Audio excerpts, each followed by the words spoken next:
The defense is the biggest energy user, they're the biggest landowner, Department of Defense, and the biggest building owner in the U.S.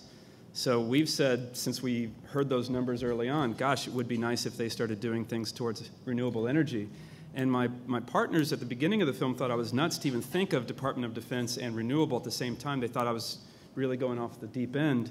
And then I met Jim Woolsey, ex-CIA director, who, with Amory Lovins, was working on a thing called the Defense Science. They were on the Defense Science Board working on a paper for the Pentagon called More Fight, Less Fuel. And the whole thing, one of the central tenets of that paper was that there's no one in the Department of Defense, not one person or department, in charge of energy use. The nation's largest energy user doesn't have anyone in charge of the energy it uses.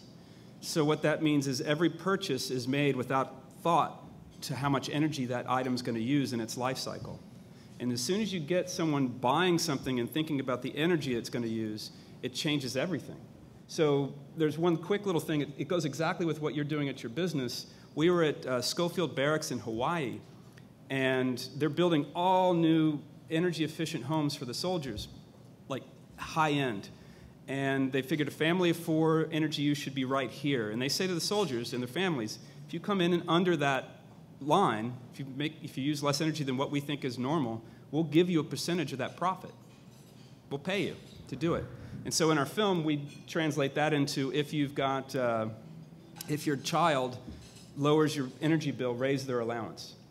You know, same thing. And that's been the one thing, you know, we have action items at the end. That's the one thing that's just like, we get so much traffic on that. I wish I'd known that when my girls were teenagers. Yeah. Let's look at the clip.